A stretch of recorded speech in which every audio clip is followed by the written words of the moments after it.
the dawn of Spain, from stones to swords. How a peninsula forged a nation long before Spain was Spain, before paella, before conquistadors and galleons laden with New World gold. There was only rock, sea, and sky. The Iberian Peninsula jutted like a defiant fist into the Atlantic, kissed by the Mediterranean, flanked by mountains and rivers that whispered secrets to those who dared listen. This is where our story begins.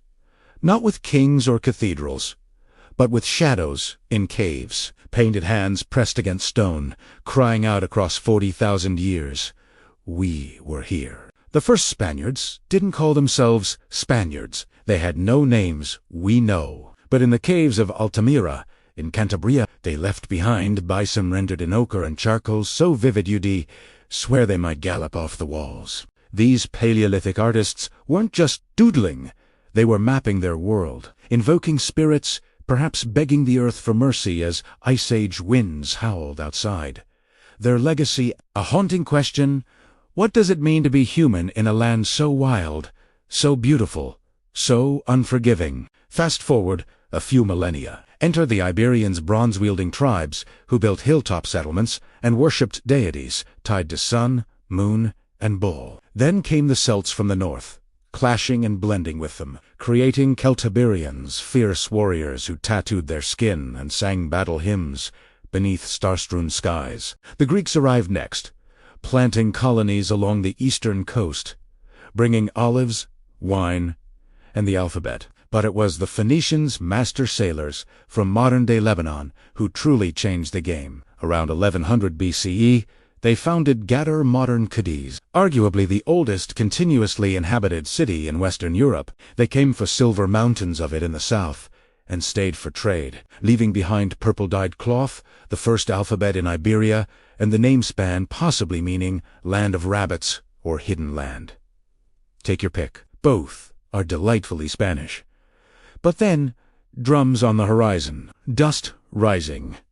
Rome, in 218 BCE, during the Second Punic War, Hannibal Barca. Yes, the guy with the elephants marched his North African army over the Pyrenees and into Iberia. His goal, crush Rome. His base, Carthaginian-controlled southern Spain. For nearly 2 decades, Iberia became the chessboard of empires. Roman legions clashed with Carthaginian mercenaries in epic battles near Saguntum and Cartagena. When Rome finally won, they didn't just take Spain, they remade it. They called it Hispania, and oh, how they loved it. Rome poured concrete and culture into the peninsula. Aqueducts snaked across valleys. Segavia's still stands, defying gravity and time.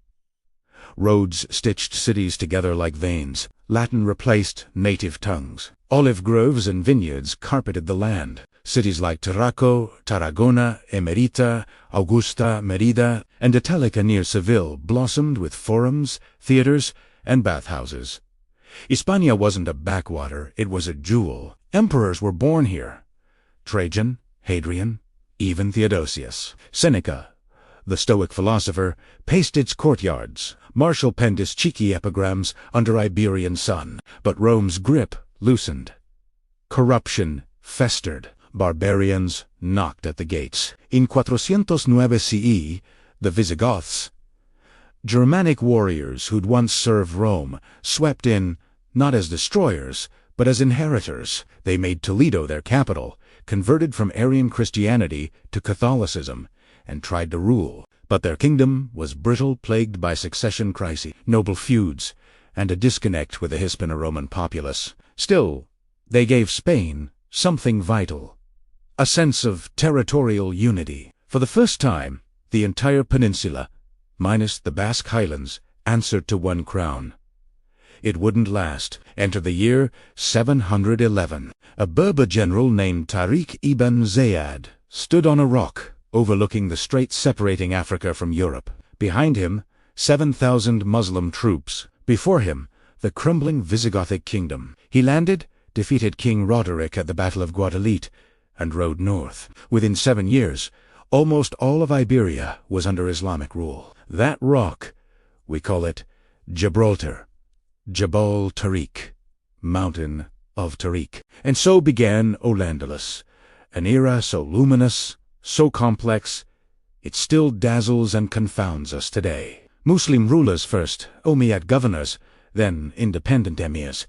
Finally, caliphs turned Córdoba into the brightest star in Europe. By the 10th century, while London was a muddy village, Córdoba boasted libraries with 400,000 books, running water, and a university that drew scholars from Baghdad to Bordeaux. Jews, Christians, and Muslims debated philosophy in candlelit salons. Architects fused Roman arches with Persian domes and Byzantine mosaics to birth the horseshoe arch, the muqarnas ceiling, the serene geometry of the Great Mosque, a forest of columns holding up heaven itself. This wasn't paradise without shadows. There were revolts, purges, slave markets, and religious tensions. But compared to the fractured, often brutal Christian kingdoms to the north, Al-Andalus shimmered with sophistication. Medicine, astronomy, poetry, music, all flourished. Ibn Rushd of Eros reconciled Aristotle with Islam.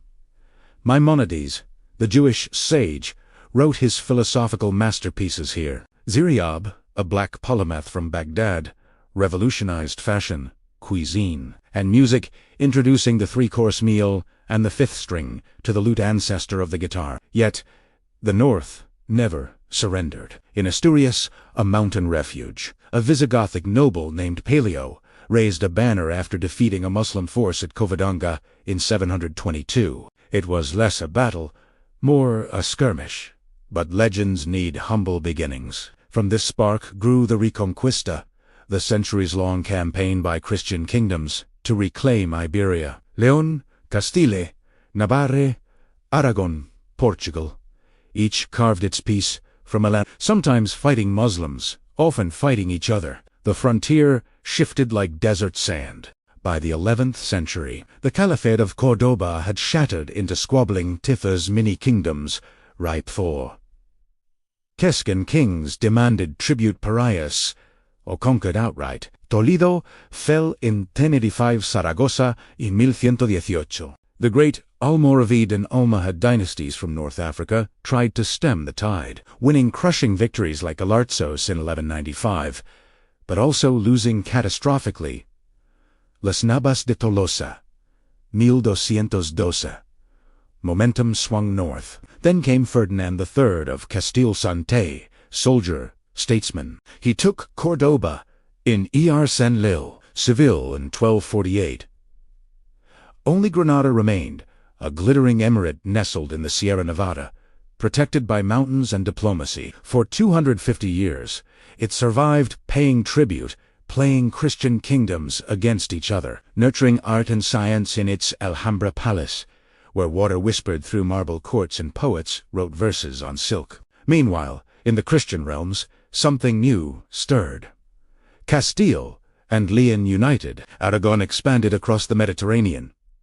Navarre shrank. Portugal broke away definitively in 1139.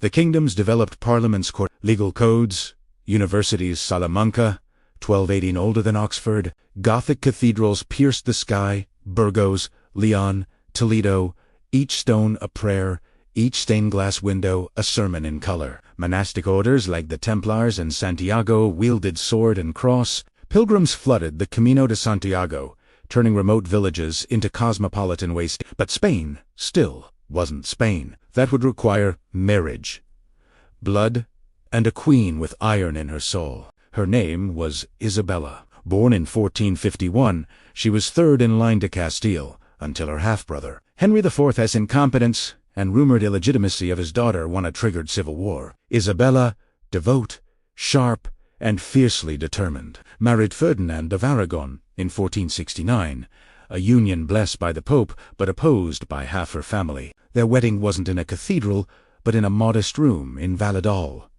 No golden carriage, no fireworks. Just two teenagers signing a contract that would change the world. When Isabella seized the Castilian throne in 1474, war erupted. Nobles rebelled.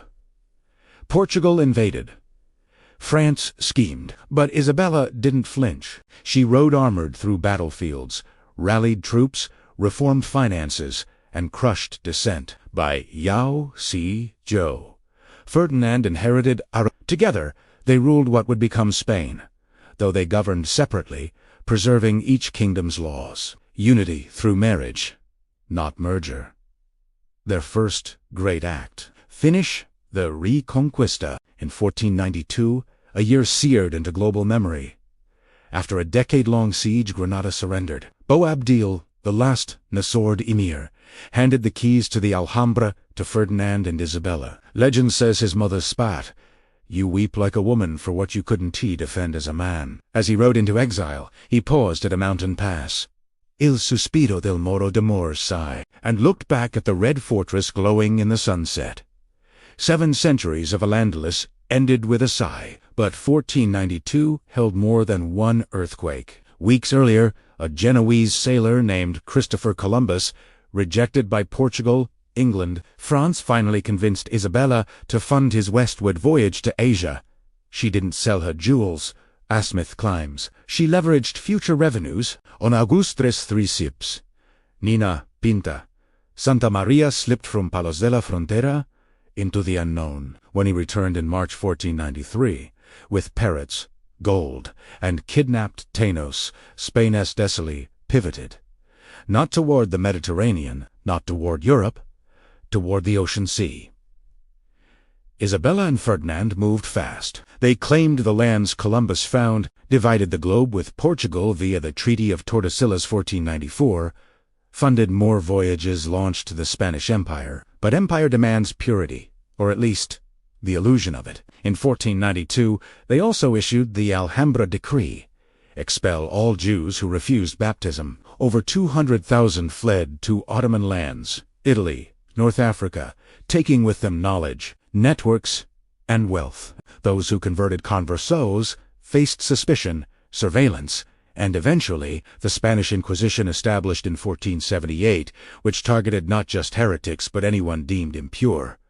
Muslims got the same ultimatum in 1502. Convert or leave, many pretended becoming moriscos, hiding Korans under floorboards, whispering prayers in Arabic, keeping alive a culture now outlawed. Spain was becoming Catholic, Castilian, centralized, and dangerously intolerant. Ferdinand and Isabella didn't live to see the full fruit of their labors. Isabella died in 1504, heartbroken after the death of her only son and heir. Ferdinand remarried, schemed, and died in 1516. Their grandson, a Flemish-speaking teenager raised in Ghent, inherited it all. His name, Charles of Habsburg. 2. Spaniards, Carlos I. 2. History, Holy Roman Emperor Charles V. He spoke no Spanish, arrived with foreign advisors. Spark Riots, the revolt of the Comuneros, 1520-21. But he learned adapted Bicami in his own words, the most powerful monarch since Charlemagne. Under him, Spain swallowed half the New World courts, toppled the Aztecs. Iwuri Pizarro Stronglad, the Inca 1533. Silva from Potosi flooded Seville. Spanish became a global tongue. The Habsburg sun never set. But power has a price. Wars with France, wars with Protestants, wars with Ottomans, bankruptcies, plagues, rebellions. The weight of empire strained the soul of Spain, and yet, as Charles abdicated in 1556, retreating to a monastery with his clocks and his gout, he left behind something astonishing. A unified Spain, feared and admired, standing at the center of the world. It wouldn't last forever. Nothing does. But for now, the stage was set. The curtain rose. The golden age and the shadows beneath empire. Ecstasy and the slow unraveling of a world power of the year is 1556. Charles V, Holy Roman Emperor, King of Spain, Archduke of Austria, Lord of the Netherlands, defender of Christendom, and, by now, utterly exhausted, steps down from his thrones. He divides his inheritance like a weary patriarch at a family dinner. Spain, the Americas, Italy, and the Low Countries go to his son, Philip II. The Austrian Habsburg lands and the imperial crown to his brother, Ferdinand. Europe sighs in relief. Perhaps peace will come. It doesn't. Philip II inherits, not just kingdoms, but destiny, debt, and divine mission. Pale, pious, precise, he moves his court to Madrid, a dusty town elevated to capital for its central location and lack of distracting grandeur. From the Escorial part palace, part monastery, part mausoleum, he rules with ink and prayer. His desk faces a window overlooking an austere courtyard. No frivolous gardens. No dancing nymphs. Just stone, silence, and God. This is the man who will preside over Spain. Ese golden are, sigla de oro, when Velazquez paints kings as mortals. Cervantes mocks chivalry into immortality. Lope de Vega pens 1,800 plays, and El Greco twists saints into ecstatic visions. But behind the art, a machine grinding under the weight of empire. From the mines of Potosi in modern Bolivia and Zacatecas, Mexico, silver flows across the Atlantic in galleons, guarded by prayers and cannons. Each year, the Flota de Indias docks in Seville, disgorging chests that fund Philip's wars, build cathedrals, and line noble pockets. Economists call it the resource curse. Spaniards called it blessing, until inflation hit like a fever. Prices tripled.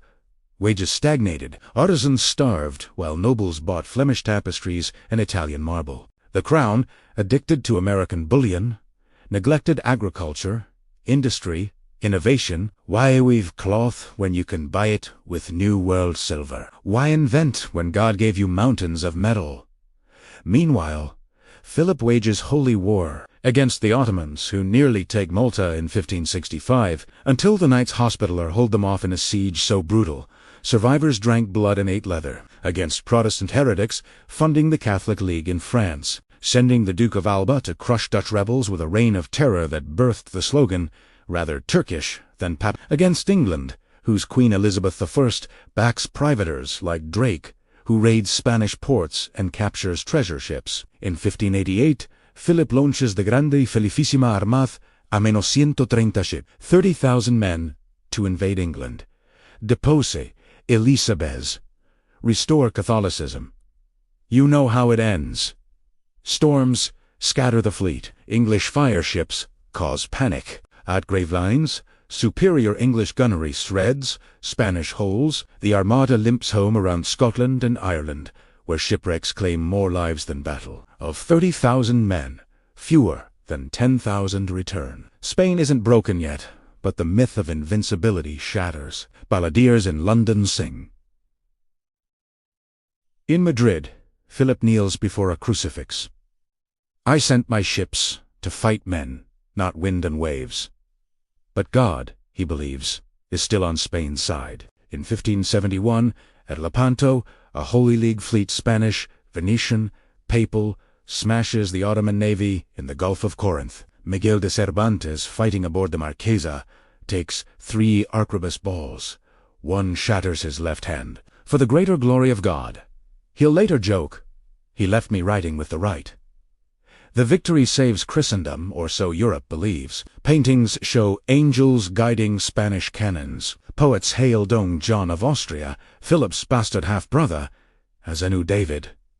Yet glory fades. The Ottomans rebuild their fleet within a year. Back home, unity phrase. In Granada, Morisco's Muslims forced to convert rise in rebellion 1568 to 1571. They speak Arabic in secret, circumcise their sons, bake almond sweets for Eid. Philip responds with fire and exile. After crushing the revolt, he scatters 80,000 Moriscos across Castile, severing community, memory, identity. It's ethnic cleansing disguised as piety. Then, in 1609, his successor Philip III expels all remaining Moriscos, nearly 300,000 people. Fields lie fallow. Irrigation systems crumble. Valencia's silk industry collapses. One noble laments. They took our workers, our wealth, our soul. Spain grows whiter, poorer, more rigid, and emptier. Plague strikes in 1596, 1649. 1652 cities lose a third of their population.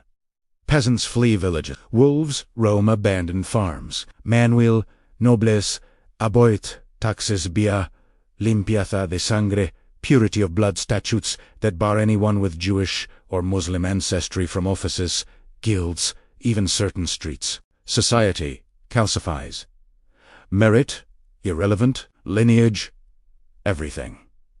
Art flourishes in this decay. Velazquez, court painter to Philip IV, grandson of Philip II, captures the melancholy of power. In Las Meninas the Infanta Margarita stands luminous, but look closer.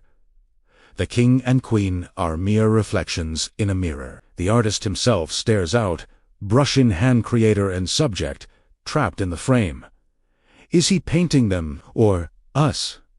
Or the illusion of control? Cervantes publishes Don Quixote in 1605, a book so revolutionary it invents the modern novel. A mad knight tilts at windmills, defends peasant girls as princesses, dies disillusioned but unbroken. Readers laugh, then weep. Too much sanity may be madness, Cervantes writes, and maddest of all, to see life as it is, and not as it should be. Spain, like Quixote, clings to chivalric dreams, while reality gallops away. Theater thrives in chaos. Lope de Vega churns out comedies, tragedies, cloak and dagger romances, performed in Corrales open-air theaters where nobles sit in balconies. Commoners stand below, oranges fly, and pickpockets work the crowd. Calderon de la Barca follows. Penning life is a dream, a metaphysical thriller about fate, free will, and whether we're all prisoners of illusion. What is life? His prince asks. A frenzy? What is life? An illusion. Spain's rulers ask no such questions. Philip III, 1598 to 1621, lets his favorite, the Duke of Lerma, run the kingdom, selling titles, pocketing bribes, moving the court to Valladolid, then back to Madrid, for the health of the heir and his own real estate investments. Philip IV, 1621 to 1665, leans on the Count Duke of Olivares, brilliant, arrogant, doomed. Olivares dreams of one monarchy, one king, one law, forcing Castilian taxes and troops on Aragon, Catalonia, Portugal. Result. Revolt. In 1640, Catalonia declares itself a republic under French protection. Portugal secedes after 60 years of Spanish rule, crowning the Duke of Braganza as João IV. Olivares falls. Philip IV weeps. I am the most unfortunate king in Christendom. Abroad disaster compounds. The 30 Years' War, 1618 to 1648, Europe. Deadliest conflict before the 20th century bleeds Spain dry. At Rocroi, 1643, French troops under young Louis XIV annihilate the feared Spanish tercios infantry squares, undefeated for 150 years. The myth dies with them. Treaties follow. Westphalia, 1648, recognizes Dutch independence. Pyrenees, 1659, cedes territory to France. Spain's European dominance crumbles, yet America remains vast, violent, vital. Conquistadors give way to viceroys, bureaucrats, missionaries. Cities rise. Mexico City, on Aztec ruins. Lima beside the Pacific. Bogotá in Andean mist. Silver funds it all, but extraction demands botas and encomienda, and meta-systems enslave indigenous peoples. Disease kills millions. Friars that bought they are Indians, human souls, or beasts of burden. Bartolomé de las Casas screams for justice. Outers shrug. African slaves arrive to replace the dead. Cartagena becomes a hub of horror. Resistance flickers. In Peru, Tupac Amaru I leads a rebellion in 1572, captured, drawn, and quartered. His body parts sent to towns as warning. In Mexico, the Chichimeca War, 1550 to 1590, drags on nomadic tribes, refusing submission, ambushing convoys, vanishing into deserts. Spain wins, eventually, through negotiation, not force. Gifts of food, tools, peace, a rare moment of humility. Culture blends violently, beautifully. Baroque churches rise with indigenous carvings hidden in corners, maize stalks beside crosses, jaguars crouching under altars. Mestizo artists paint Virgin Marys with olive skin and braided hair. Quichua poets write Christian hymns in syllables older than Rome. Syncretism isn't policy, it's survival. Byzantine decline accelerates. Charles II, last Habsburg king, is born in 1661. His jaw is so deformed he can teach you. His mind wanders. Doctors bleed him, feed him pulverized pearls, marry him twice, no heirs. Courtiers whisper, God has forsaken the House of Austria.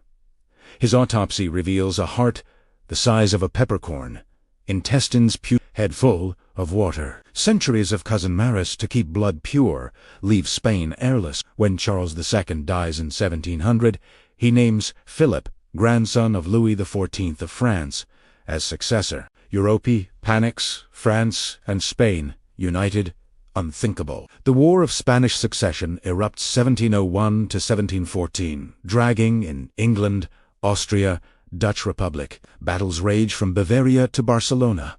In Spain, Castile backs Philip Bourbon. Catalonia, Valencia, Aragon side with Austria, hoping to preserve their laws. They lose. Philip V wins the throne, but at horrific cost. At Almansa, 1707, Bourbon troops crush Catalan-Aragonese forces. After Barcelona falls in 1714, Philip abolishes their constitutions, bans Catalan language in official use, builds a citadel to watch over the city. There will be no more fueros, he declares, only Castilian law.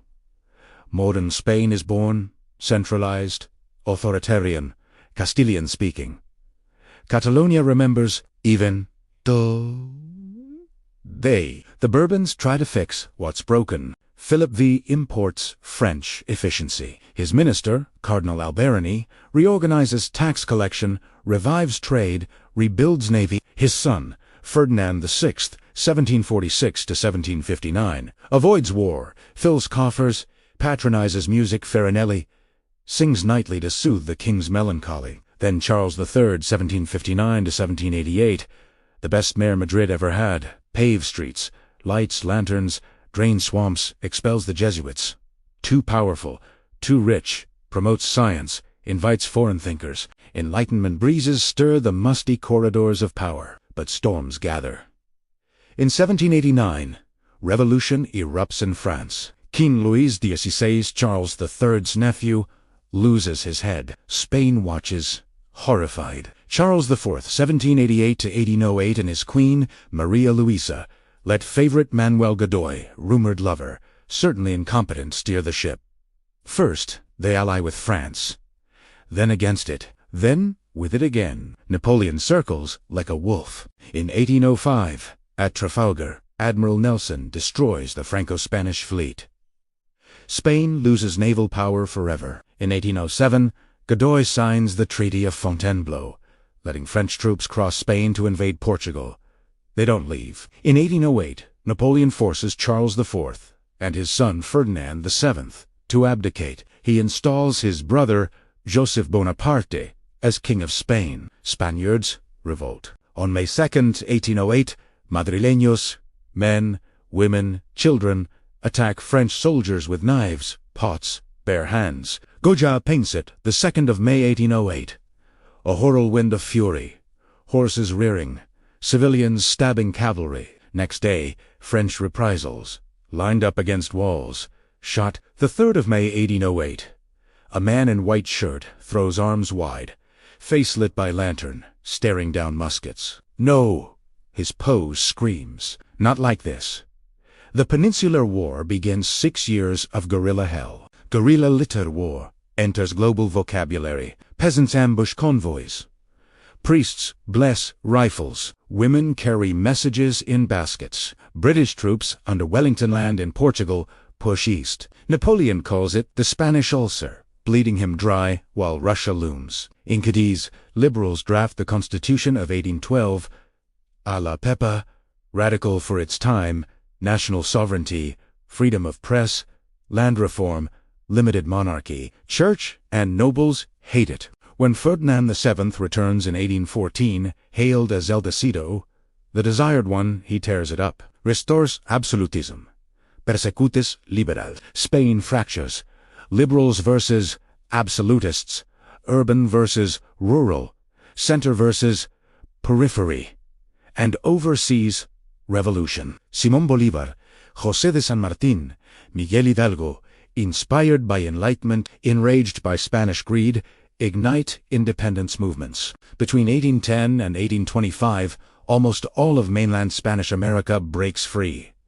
Only Cuba, Puerto Rico, Philippines remain. Spain, bankrupt and bitter, clings to empire like a widow to a ghost. By 1833, Ferdinand Septimo Díaz leaves throne to infant daughter Isabella II. His brother Carlos claims it, sparking Carlist wars. Traditionalists, Víez. Liberals, Isa. 3 wars between 1833 to 1876. Basques and Navarrese fight for regional rights. Fueros, Catholic orthodoxy. They lose, but leave scars. Isabella II's reign, 1833 to 1868, is chaos. Regencies, coups, corrupt generals, land seizures from church, desamortización en railroads, built mostly by British companies. Factories rise in Catalonia and Basque country, textiles, steel. Workers pour in. Slums sprawl. Anarchism spreads. Marx writes, Spain is the China of Europe, sleeping, ancient, ripe for explosion. It explodes in 1868, La Gloriosa Navy mutinies. Generals rebel. Isabella flees to Paris. A search begins for a new king. They pick Amadeo of Savoy. Italian prince. Bewildered liberal. Lasts 2 years. Abdicates. I lack support from all sides. Spain declares itself a republic, 1873. Disaster. Federalists demand autonomous states. Monarchists plot. Carlists revolt again. Cantonalists see cities. Declare anarchist communes. In Cartagena, rebels print money, build barricades, sing revolutionary hymns. Government sends army, crushes them. Republic collapses in 1874. Inter Alfonso XII. Isabel le Sesson. Bourbon restoration begins. Stability sort of. Constitution of 1876 balances, crown, parliament, church. But power rotates between 2 parties, conservatives and liberals. Via rigged elections, turnismo. The politicians choose the voters, quips a journalist. Rural bosses, KCX, deliver votes like sacks of grain. Still, culture blooms. Gaudí twists architecture into organic dreamscapes. Picasso is born in Malaga. Etienne Babai Bashri. Lorca scribbles poems in Granada. Mining booms in Asturias. Wine exports surge, but empire shrinks. In 1898, Spain fights the United States over Cuba. Disaster, navy, obliterated in Manila Bay and Santiago de Cuba. Treaty of Paris, Cuba independent, Puerto Rico, Guam, Philippines ceded to USA. El desastre del 98, the disaster. Intellectuals, generation of 98. Weep, rage, write. Unamuno, we are a country without a spine. Baroja, Spain, is a corpse dressed in fine clothes. Machado, your footprints are the only road. Spain looks inward. Broods, dreams of past glory. And then the 20th century arrives, with tanks, with trenches, with dictators, the fire, the dictator, and the miracle how Spain survived civil war, fascism, and forged a democracy from ashes. The 20th century didn't knock on Spain's door. It kicked it down. By 1931, the Bourbon monarchy, restored in 1874 after chaos, had lost its magic. King Alfonso XIII, though well-intentioned, presided over corruption, colonial humiliation, remember 1898, and a society splitting at the seams. Industrial workers in Barcelona dreamed of revolution. Landless peasants in Andalusia starved while landlords hunted foxes. The church owned vast estates, but preached obedience. Army officers brooded over lost glory. Catalan and Basque nationalists demanded autonomy or independence. In April 1931, municipal elections became a referendum on monarchy. Republicans won big in cities. Crowds filled Madrid's streets. Without firing a shot, Alfonso XIII packed his bags. "I don't want my son's blood on my hands," he said, boarding a train to exile. Spain declared itself a second republic. Hope soared. The new government was a coalition of liberals, socialists, anarchists, regionalists, idealists. All they passed astonishing reforms. Women's suffrage 1933. Divorce legalized. Church stripped of education control. Land redistributed. Catalan autonomy restored. Intellectuals like Federico Garcia Lorca wrote poems that danced between moonlight and murder. Architects designed schools instead of palaces. For a moment, Spain felt like the future, but the past wasn't done with her. Conservatives, monarchists, devout Catholics, and army elites watched in horror. To them, the Republic wasn't progress. It was sacrilege. When anti-clerical riots burned churches in 1931, they saw godlessness.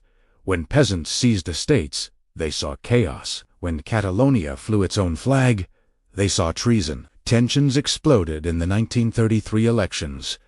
Right-wing parties won. They rolled back reforms. Repressed unions, jailed leftists. Starvation returned to villages. In 1934, miners in Asturias rose up, declaring a workers' commune. Franco, then a general, crushed it with Moroccan troops, bombing towns, executing prisoners. Bodies piled in courtyards. Lorca wrote, "The blood of children cries out from every rooftop." By 1936, Spain teetered on the edge. In February, a fragile leftist coalition, the Popular Front, narrowly won elections. Celebrations erupted. Then came assassinations, street brawls, church burnings, army conspiracies. On July 17, 1936, generals in Spanish Morocco launched a coup. Next day, it spread to mainland Spain. They expected victory in weeks. They got 3 years of hell. The Spanish Civil War 1936 to 1939 wasn't just Spaniards killing Spaniards. It was democracy versus fascism, workers versus landlords, God versus godlessness, village versus city. It drew in the world. Hitler sent planes and tanks to test Mussolini shipped 70,000 blackships. Stalin backed the Republic with weapons and secret police who purged Trotskyists. International brigades, poets, professors, factory workers from 53 countries volunteered to defend Madrid. Hemingway filed dispatches. Orwell fought and nearly died. Picasso painted Guernica, a mother wailing over her dead child, a horse screaming, a light bulb like an all-seeing eye. After German bombers flattened the Basque town, killing 1,600 civilians in hours, Madrid held barely behind barricades of books and furniture. Barcelona became anarchist utopia. Factories collectivized, churches turned into warehouses, money abolished. "We were living the revolution," recalled one militiaman. Then Stalinist communists turned on anarchists. Friends shot friends. Orwell fled, disillusioned.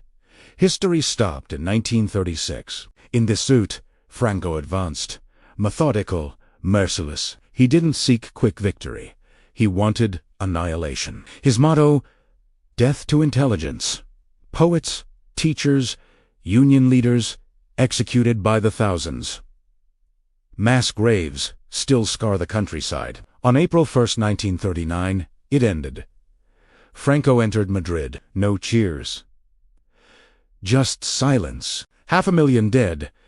1 million exiled. Cities shattered. Children orphaned. Women shorn-headed for moral crimes. The victors called it peace. The vanquished called it death. Franco ruled for 36 years. His regime, National Catholicism, fused fascist aesthetics with medieval piety. Portraits of Franco hung beside crucifix. Schoolchildren sang, "Franco, Franco, how we love you." Regional languages banned. Books censored. Homosexuality criminalized. Women needed husbands' permission to work.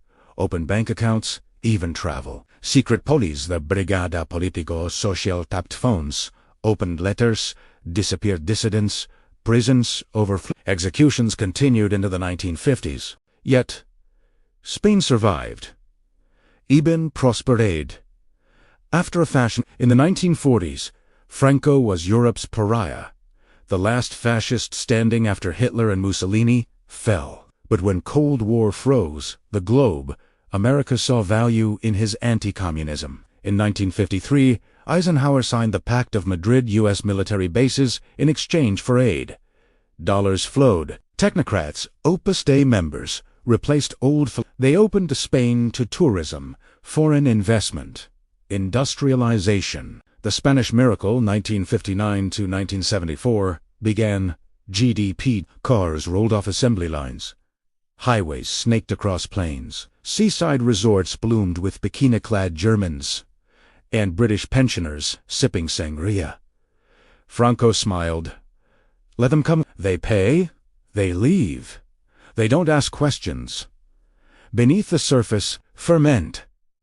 Students rioted in Madrid and Barcelona. Basque separatists formed ETA 1959, bombing police stations, assassinating officials. Catalan writers smuggled poetry in laundry baskets. Workers struck in clandestine unions. Priests joined protests. Liberation theology whispered through seminaries. Artists quoted de Saint-Bunoir's Viridiana 1961 mocked piety. Suarez films used flamenco as metaphor for repression. Franco grew old. Parkinson's shook his hands. Oxygen tubes trailed him. He named Prince Juan Carlos, grandson of Alfonso XIII, educated in Spain under Franco's watchful eye, as his successor. He will keep my legacy, Franco croaked. Everyone assumed Juan Carlo would be a puppet. They were wrong. On November 20th, 1975, Franco died. Spain held its breath. Crowds lined the streets. Some weeping, some silent, some secretly celebrating. 4 days later, Juan Carlos I was crowned king. In his first speech, he pledged loyalty to Franco's principles. Conservatives relaxed. They shouldn't have. Behind palace doors, Juan Carlos plotted transition. He appointed Adolfo Suarez Young, charismatic, former François minister, as prime minister. Together, they performed political alchemy. Dismantled dictatorship without triggering civil war. It was dangerous. Generals muttered about chaos. François denounced betrayal. Ita kept killing. But Suarez moved fast, legalized political parties, including freed political prisoners, drafted a new constitution. Called elections. On June 15, 1977, Spaniards voted freely for the first time since 1936. Lines stretched 4 blocks. Old women kissed ballots. Young men cried. Suarez's center-right party won. But leftists, regionalists, communists took seats too. Parliament became a mosaic, and miraculously, it worked. The 1978 Constitution was a masterpiece of compromise. Parliamentary monarchy, regional autonomy, state of autonomies, secularism, but church kept privileges. Universal rights. Catalans, Basques, Galicians got their own parliaments. Languages, flags. Even Franco's old guard voted yes to 88% approval. Spain chose reconciliation over revenge. Not everyone agreed. On February 23, 1981, to 3F Lieutenant Colonel Antonio Tejero stormed Congress with 200 civil guards, firing shots at the ceiling, holding MPs hostage for 18 hours. Tanks rolled in Valencia. Putschists demanded a government of national salvation. TV cameras caught Suarez sitting defiantly. King Juan Carlos in full military uniform went on national TV at 1 a.m. The crown cannot tolerate any action that interrupts the democratic process. He called loyal generals. By dawn, coup collapsed. Spain's democracy had passed its trial by fire. The 1980s roared. Spain joined NATO 1982, then the European Economic Community 1986. Socialist Felipe González modernized infrastructure, expanded education, legalized abortion, partially, embraced Europe. Culture exploded. Almodovar filmed kinky comedies where nuns fell for construction workers. Olympic Games lit up Barcelona 1992. Seville hosted World Expo. Madrid became a nightlife capital. Youth forgot fear. La Movida. The movement pulsed with punk. poetry, gender-bending freedom. But shadows lingered. ETA kept killing until 2011, over 800 dead. Police tortured suspects. Judges jailed Basque politicians. In 2004, Al-Qaeda bombed Madrid trains, minus 191 dead days before elections. Government blamed evidence pointed to Islamists. Voters punished the ruling party. Socialist José Luis Rodríguez Zapatero won, withdrew troops from Iraq, legalized gay marriage 2005, confronted the past. The past. For decades, Spain practiced pact of forgetting, no trials for Franco-era crimes, no monuments to victims, mass graves, unmarked. In 2007, Zapatero passed the historical memory law, removed Franco statues, funded exhumations, granted citizenship to Republican exiles' descendants. Critics called it opening old wounds. Supporters said, wounds never healed, they festered. Then, economic earthquake. In 2008, global crash hit Spain hard. Housing bubble burst, unemployment hit 26%, youth 55%. Indignados, the outraged, camped in plazas, chanting. They call it democracy, but it's not. New parties emerged. Podemos left, Ciudadanos center, Vox far right. Catalonia reignited independence dreams, illegal referendum in 2017, police beating voters, Madrid jailing leaders. Supreme Court sentenced 9 separatists to prison in 2019. Sparking riots, King Philip VI condemned illegal acts. Catalans waved Estelada starry flags and vowed, we are a nation. Today, Spain is a paradox. A vibrant democracy ranked among freest in the world, yet haunted by ghosts. A cultural powerhouse, cinema, literature, cuisine, design, yet struggling with inequality. Depopulation, climate change. A decentralized state granting autonomy to 17 regions, yet fractured by nationalism. A country that welcomed refugees in 2015, while far-right Vox gained seats. A society where same-sex couples marry in Gothic cathedrals, while elderly villagers still whisper about the war. In Granada, teenagers skateboard past Moorish walls. In Bilbao, Guggenheim's titanium curves reflect a reinvented industrial city. In Extremadura, drones plant olive trees where conquistadors once marched. In Madrid, grandmothers who lived through Franco teach grandchildren to vote, never take it for granted. Spain's story isn't over. It's being written now in protest songs, courtrooms, village assemblies, TikTok videos, EU meetings, late-night tapas bars where strangers debate politics over patatas bras. What's the lesson? That nations aren't born perfect. They're forged in fire, broken, rebuilt. That memory matters. But so does mercy. That art survives tyranny. That ordinary people, farmers, teachers, nurses, students, hold the real power. That democracy is fragile and worth fighting for. Spain knows this better than most. From cave painters to conquistadors, from caliphs to communists, from Franco to feminism. She has died many deaths and risen again and again. Not unchanged, not unscarred, but alive and still dancing.